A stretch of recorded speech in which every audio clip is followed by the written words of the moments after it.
எண்ணங்களை மேம்படுத்துங்கள். 38. ஆஷல் கோப்மேயர். அத்தியாயம் 38. தவறாக செய்வது சரிதான்.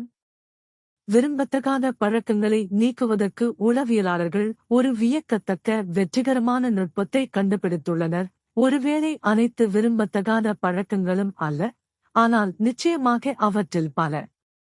மனிதர்களாகிய நாம் பெரும்பாலும் பழக்க வழக்கங்களின் உயிரினங்கள், பெரும்பாலும் விரும்பத்தக்கவை மற்றும் உண்மையில் அவசியமானவை.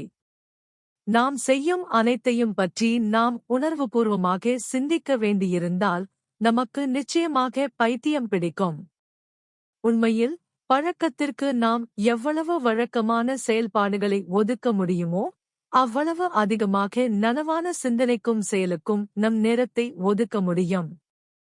அறியாமலும் சரியாகவும் செய்யப்படும் ஒரு விரும்பத்தக்க அல்லது அவசியமான பழக்கம் நனவுடன் இயக்கப்பட்ட செயலை விட மிகவும் சிறந்தது. எனவே பெரும்பாலான பழக்க வழக்கங்கள் விரும்பத்தக்கவை, மேலும் நாம் மேலும் மேலும் செயல்பாடுகளை நமது பழக்கவழக்க பொறிமுறைக்கு மாற்ற முயற்சிக்க வேண்டும். ஆனால் சில பழக்கங்கள் விரும்பத்தகாதவை, சில தீங்கு விளைவிக்கும், சில மிகவும் ஆபத்தானவை. நிச்சயமாக இந்த பழக்கங்களை ஒழிக்க வேண்டும். கெட்ட பழக்கங்களை நீங்களே ஒழித்து கட்டுவது பெரும்பாலும் மிகவும் கடினம்.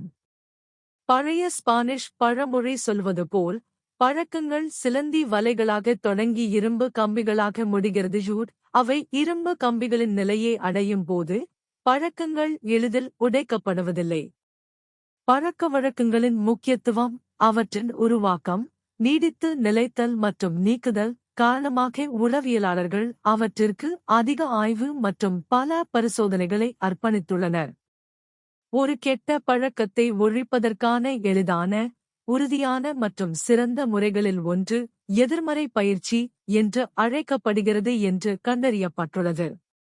எதிர்மறை பயிற்சி என்பது ஆளுமை மேம்பாட்டில் மிகவும் மதிப்புமிக்க நுட்பமாக மாறியுள்ளதால் இந்த புத்தகத்தில் அது ஒரு இடத்திற்கு தகுதியானது. அடுத்த சில நிமிடங்களை அதை பற்றிய சுருக்கமான ஆய்வுக்கு ஒதுக்குவோம். கெட்ட பழக்கங்களை நீக்குவதற்கு எதிர்மறை பயிற்சி என்ற நுட்பத்தை பயன்படுத்தப் போவதால் முதலில் கெட்ட பழக்கங்கள் எவ்வாறு உருவாகின்றன என்பதை பார்ப்போம். ஒரு பழக்கம் ஒரு நனவான செயலாக தொடங்குகிறது. நீங்கள் என்ன செய்கிறீர்கள் என்பதை நீங்கள் முழுமையாக அறிவீர்கள். அதைச் செய்கிறீர்களா இல்லையா என்பது உங்கள் நனவான கட்டுப்பாட்டை பொறுத்தது. பின்னர் மீண்டும் மீண்டும் செய்வதன் மூலம் பழக்கவழக்க செயல்பாடு உங்கள் நனவான, வேண்டுமென்றே கட்டுப்பாட்டால் குறைவாகவும் குறைவாகவும் இயக்கப்படுகிறது. மேலும் மேலும் மேலும் அது உங்கள் மயக்க அல்லது ஆழ்மன திசைக்கு ஒதுக்கப்படுகிறது. இறுதியாக அந்த பழக்கத்தின் மீது உங்களுக்கு எந்த உணர்வுபூர்வமான கட்டுப்பாடும் இல்லை. அது ஒரு வகையான நிபந்தனைக்குட்பட்ட அனிச்சையாக மாறுகிறது. சில நிபந்தனைகள் இருக்கும்போது இப்போது மயக்கத்தில் இருக்கும் பழக்கம் செயல்படுத்தப்படுகிறது. நீங்கள் விரும்பினாலும் விரும்பாவிட்டாலும் பழக்க செயல் நடைபெறுகிறது. உண்மையில் அதை நிறுத்த நீங்கள் எவ்வளவு மன உறுதியை பயன்படுத்த முயற்சிக்கிறீர்களோ அவ்வளவு வலிமையான பழக்குந்துதலை நீங்கள் உருவாக்குகிறீர்கள். சரி, ஒரு கெட்ட பழக்கத்தை எப்படி ஒழிப்பது? உண்மையில் பல வழிகள் உள்ளன, ஆனால் இங்கே நாம் ஒன்றை மட்டும் ஆராய்வோம். எதிர்மறை பழக்கம். அதை எப்படி செய்வது என்பது இங்கே. ஒரு பழக்கம் எவ்வாறு உருவாகிறது என்பதை நாம் சற்று முன்பு கோடிட்டுக் காட்டியுள்ளோம். ஒரு பழக்கம் ஒரு நனவான, வேண்டுமென்றே செய்யப்பட்ட செயலாகத் தொடங்கி மீண்டும் மீண்டும் செய்வதன் மூலம் ஒரு மயக்கமற்ற, தூண்டுதல் எதிர்வினையாக மாறுகிறது. இது மிகவும் ஆழமாக வேரூன்றி இருப்பதால் அதை நனவான விருப்பத்தால் கட்டுப்படுத்த முடியாது என்று நாங்கள் கூறியுள்ளோம். அந்த பழக்கம் உருவான செயல்முறையை மாற்றியமைப்பதன் மூலம் நீங்கள் அதை நீக்குகிறீர்கள். குறிப்பாக நீங்கள் அதை ஒரு தூண்டுதல், மயக்கம், கட்டுப்படுத்த முடியாத செயல்பாட்டிலிருந்து நீங்கள் கட்டுப்படுத்தக்கூடிய, எனவே விருப்பப்படி அகற்றக்கூடிய ஒரு நனவான, வேண்டுமென்றே செய்யப்பட்ட செயலாக மாற்றுகிறீர்கள். இந்த தலைகீழ் நடைமுறை எதிர்மறை பயிற்சி மூலம் நிறைவேற்றப்படுகிறது. இதன் பொருள் நீங்கள் பழக்கமாகச் செய்வதை மனக்கிளர்ச்சியுடன், கட்டுப்பாடில்லாமல் மற்றும் அறியாமலேயே நீக்க விரும்புவதை நீங்கள் வேண்டுமென்றே மற்றும் உணர்வுபூர்வமாகச் செய்கிறீர்கள், மேலும் அதிகமாகச் செய்கிறீர்கள். நீங்கள் ஒரு பழக்கமான செயலை உணர்வுபூர்வமாக, வேண்டுமென்றே மற்றும் அதிகமாக மீண்டும் செய்யும்போது, நீங்கள் வெளிப்படையாக உணர்வுபூர்வமாகவும் வேண்டுமென்றே செயலைச் செய்கிறீர்கள் மற்றும் கட்டுப்படுத்துகிறீர்கள். நிச்சயமாக, அதுதான் நீங்கள் விரும்புவது, ஏனென்றால் அது உங்கள் உணர்வுபூர்வமான கட்டுப்பாட்டில் இருப்பதால் அதை இனி செய்ய வேண்டாம் என்று நீங்கள் முடிவு செய்கிறீர்கள். நீங்கள் செய்ய மாட்டீர்கள். அந்த பழக்கம் தொடர்ந்தால் அதை முழுமையாக கட்டுப்படுத்தும் அளவுக்கு நீங்கள் அதை எதிர்மறை பயிற்சிக்கு உட்படுத்தவில்லை, எனவே அதைச் செய்யக்கூடாது என்ற உங்கள் விருப்பத்திற்கு அது உட்பட்டது அல்ல. எனவே உங்கள் எதிர்மறை பயிற்சியை தொடருங்கள், அதை மனசாட்சியுடன், வேண்டுமென்றே மற்றும் அதிகமாகச் செய்ய நினைவில் கொள்ளுங்கள். அதை செய்யக்கூடாது என்ற உங்கள் விருப்பத்தை அவர்கள் இன்னும் உறுதியாக பயன்படுத்துகிறார்கள். விரைவில் அல்லது பின்னர், பொதுவாக விரைவில், நீங்கள் கெட்ட பழக்கத்தை ஒழிப்பீர்கள். நூற்றுக்கணக்கான சாத்தியமான எடுத்துக்காட்டுகளில் சிலவற்றை கருத்தில் கொள்வோம். திக்குவாய் என்பதை எடுத்துக் கொள்ளுங்கள். திக்குவாய்வை குணப்படுத்த பல வழிகள் உள்ளன.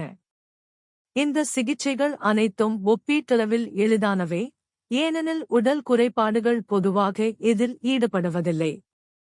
திக்குவாய் என்பது இயல்பான, ஆனால் மிகவும் சிக்கலான பேச்சு கருவியே அசையாமல் அல்லது தடுக்கும் அளவிற்கு பதற்றம் ஏற்படுவதால் ஏற்படுகிறது. அடிப்படை காரணம் சுய உணர்வு மற்றும் திக்குவாய்வின் சங்கடமான அனுபவத்தை மீண்டும் மீண்டும் செய்வதில் உள்ள பயம். இது மீண்டும் மீண்டும் செய்வதன் மூலம் கட்டுப்பாடற்ற பேச்சு பழக்கமாகவும் மற்றவர்களிடம் பேசுவதற்கு நிபந்தனைக்குட்பட்ட எதிர்வினையாகவும் மாறிவிட்டது. நேரடி காரணம் பேச்சு தூண்டுதலின் இயல்பான வரிசைகளை தடுப்பதாகும். பல பேச்சு மருத்துவமனைகள் திக்குவாயை குணப்படுத்த எதிர்மறை பயிற்சி முறையை பயன்படுத்துகின்றன. இந்த பேச்சு மருத்துவமனைகளில் திக்குவாயில் இருப்பவர்தான் பேசும் அல்லது படிக்கும் ஒவ்வொரு வார்த்தையையும் வேண்டுமென்றே மற்றும் உணர்வுபூர்வமாக திக்குவாங்க வேண்டும். அவர் உண்மையில் திக்குவாங்கே பயிற்சி செய்கிறார். அவர் வேண்டுமென்றே மற்றும் உணர்வுபூர்வமாக ஒவ்வொரு வார்த்தையின் ஒவ்வொரு எழுத்தையும் குரல் தடைக்கு உள்ளாக்குகிறார். அவர் வேண்டுமென்றே தன்னை தவறாக பேசும்படி கட்டாயப்படுத்துகிறார். திக்குவாங்க, மேலும் இந்த தவறான முறையே அவர் கட்டுப்படுத்தி இயக்குகிறார் என்பதையும் அவர் எப்போதும் நன்கு அறிந்திருக்க வேண்டும். அவர் தனது திக்குவாயை முழுமையாகவும் வேண்டுமென்றேயும் கட்டுப்படுத்தி, தனது திக்குவாயின் குரல் அடைப்பு காரணத்தை உணர்வுபூர்வமாக கட்டாயப்படுத்துகிறார் என்பதை முழுமையாக அறிந்திருக்கும்போது, அவர் அதை உணர்வுபூர்வமாக நிறுத்த முடியும். அப்போதிருந்து, பேசுவதில் குரலை எவ்வாறு சரியாக பயன்படுத்துவது மற்றும் மற்றவர்களுடன் பேசுவதில் சுயநினைவை வெல்வது ஆகியவற்றைக் கற்றுக்கொள்வது மட்டுமே முக்கியம். இவை இரண்டும் பயிற்சி மற்றும் குறிப்பாக பயிற்சி மூலம் எளிதில் அடையப்படுகின்றன. எனவே அதன் இறுதி வெற்றிகரமான முடிவுக்கு செயல்முறையை விவரிக்க நாங்கள் முயற்சிக்க மாட்டோம். நாம் வலியுறுத்த விரும்பும் விஷயம் என்னவென்றால், ஒரு ஆழ்மனதில் கட்டுப்படுத்த முடியாத பழக்கத்தை ஒழிக்க, முதலில் அதன் மீது நனவான கட்டுப்பாட்டைப் பெற வேண்டும். இது எதிர்மறை பயிற்சி மூலம் செய்யப்படுகிறது. பழக்கம் ஆழ்மனதில் இருப்பதை நிறுத்தி, நனவுடன் செய்யப்படும் செயலாக மாறும் வரை வேண்டுமென்றே மற்றும் நனவுடன் மீண்டும் மீண்டும் செய்வது, பின்னர் நீங்கள் நனவுடன் நிறுத்தலாம். இந்த எதிர்மறை பயிற்சி கொள்கையை பயன்படுத்தி கிட்டத்தட்ட எல்லா பழக்கங்களையும் நீக்கலாம். உதாரணமாக, விரல் நகங்களை கடிப்பதை நீங்கள் வேண்டுமென்றே இந்த முட்டாள்தனமான செயலைச் செய்ய உங்களை கட்டாயப்படுத்துகிறீர்கள் என்பதை வலியுறுத்தி, அரை மணி நேரம் உங்கள் விரல் நகங்களை கடித்தால் நிறுத்தலாம். இது முழுமையாகவும் சங்கடமாகவும் உணரும் அளவுக்கு மீண்டும் மீண்டும் செய்யப்படும்போது, நீங்கள் நிறுத்த முடியும் என்பது மட்டுமல்லாமல், விரல் நகங்களை கடிப்பதை பற்றிய எண்ணம் கூட அருவருப்பானதாக இருக்கும் அளவுக்கு உங்களுக்கு மிகவும் அருவருப்பாக மாறிவிடும். முக நடுக்கங்கள், பற்கள் சொருகுதல், மூட்டு வெடிப்பு மற்றும் அனைத்து வகையான சிறிய நரம்பு பழக்கங்களையும் நீக்க எதிர்மறை பயிற்சி பயன்படுத்தப்படலாம். இது சில வார்த்தைகளை தட்டச்சு செய்வதிலோ அல்லது எழுதுவதிலோ ஏற்படும் தவறுகளை தன்னிச்சையாக மீண்டும் மீண்டும் செய்வதை நீக்கும். இது கோல்ஃப், பந்துவீச்சு அல்லது பிற விளையாட்டுகளில் நீங்கள் உருவாக்கியிருக்கக்கூடிய கெட்ட பழக்கங்களை நீக்கும், இதனால் உங்கள் பாணியையும் வடிவத்தையும் பெரிதும் மேம்படுத்த முடியும். எதிர்மறை பயிற்சி இன் ஒரு பயன்பாடானது நம் உடலின் பல்வேறு பகுதிகளில் ஏற்படும் தன்னிச்சையான பதற்றத்திலிருந்து விடுபடுவதாகும். பலர் அறியாமலேயே தங்கள் கைமுட்டிகளை பிடுங்குகிறார்கள். இது அவர்களுக்குள் பதற்றத்தை ஏற்படுத்துவது மட்டுமல்லாமல் மற்றவர்கள் மீது ஒரு சாதகமற்ற ஆளுமை பதிவை ஏற்படுத்துகிறது. இந்த தன்னிச்சையான பழக்கத்தை விரைவாக குணப்படுத்த முடியும் மற்றும் ஒருவரின் கைமுட்டிகளை மீண்டும் மீண்டும் நனவுடன் மற்றும் வேண்டுமென்றே இறுக்கி, பின்னர் நனவுடன் கைகளை திறந்து தளர்த்தும் எதிர்மறை பயிற்சி மூலம் நன்மை பயக்கும் தளர்வை மீட்டெடுக்க முடியும். இந்த நனவான எதிர்மறை பயிற்சி உடலின் அனைத்து பகுதிகளிலும் உள்ள மயக்கமற்ற தசை பதற்றத்தை நீக்க பயன்படுகிறது. இது மிகவும் பரிந்துரைக்கப்பட்ட மற்றும் நடைமுறைப்படுத்தப்படும் தளர்வு சிகிச்சையாகும். ஒரு எச்சரிக்கை: போதைப்பொருள் மற்றும் குடிப்பழக்கம் போன்ற வேண்டுமென்றே அதிகப்படியான பழக்கங்கள் ஆபத்தானவையாக இருக்கும் பழக்கங்களை அகற்ற எதிர்மறையான பயிற்சி பயன்படுத்தப்படக்கூடாது. இல்லையென்றால் எதிர்மறை பயிற்சி என்ற நிரூபிக்கப்பட்ட உளவியல் நுட்பத்தை பயன்படுத்துவதன் மூலம் எந்தவொரு விரும்பத்தகாத பழக்கங்களையும் நீக்க இப்போதே தொடங்குங்கள். முடிவுகள் மிக விரைவானவை மற்றும் உறுதியானவை. இது ஒரு மகிழ்ச்சிகரமான மற்றும் பலனளிக்கும் அனுபவமாக இருக்கும்.